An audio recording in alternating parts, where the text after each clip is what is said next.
Hello mga mami, welcome sa famous Bito Ka Manok ng Pagbilaw.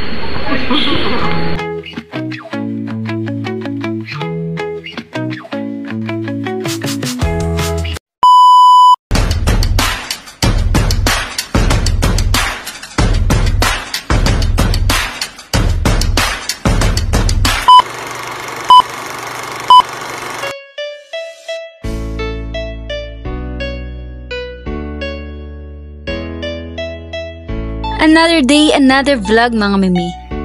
Ito na naman tayo. Balik na naman tayo sa ating biyahe. Iba talaga ang vibe sa Pagbilaw, no? Siguro marahil yung iba kapag sinabing Pagbilaw, ang kanilang nasa isip ay ang mga bako-bakong daan. Pero alam nyo ba, hindi lang yon ang meron dito. Maraming pwedeng i-offer ang Pagbilaw. Mula sa ganda ng kalikasan, hanggang sa maraming spot na talagang mapapawaw ka.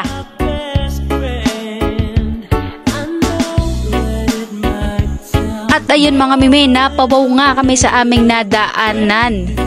Grabe naman ang quarrying na ginagawa dyan sa Palsabangon. Nakakasad lang dahil alam naman nila na makakasira ito ng kalikasan, ngunit ang mga nakaupo ay walang ginagawa at pinapayagan pa rin ang mga ganitong aktibidad.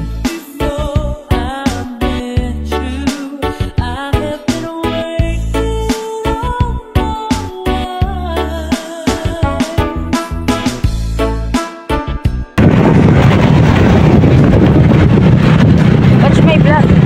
Let's go. Guys, papunta kami sa Bito Ka Manok. So, first time namin makakapunta doon ng nakamotor.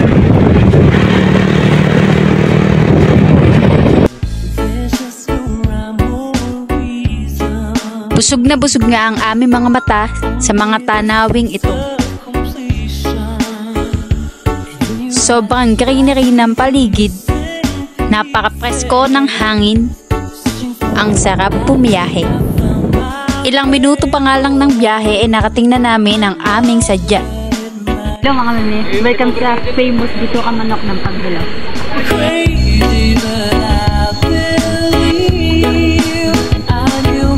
Ito kayong malito. Ay, grabe, wag kang malito. Ako pala yung unggoy. Tuwang-tuwa nga kami dahil first time namin makakita ng unggoy na hindi nakakulong. Masarap sa feeling na sila ay malaya, naglalaro sa kanilang natural habitat. Ngunit kahit gaano pa man sila ka-cute, ay bawal pa din silang bigyan ng kanilang pagkain. Guys, napakalanda. Tapos, nandito pa pala yung mga kalahi ko mga unggoy dyan. Daming bikers, mga motorists.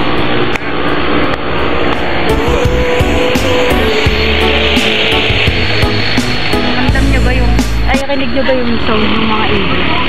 Nakakatuwa. Tapos maghahalo-halo lang kami dito sa gabi. Sasabi pa sa kids. Halo-halo.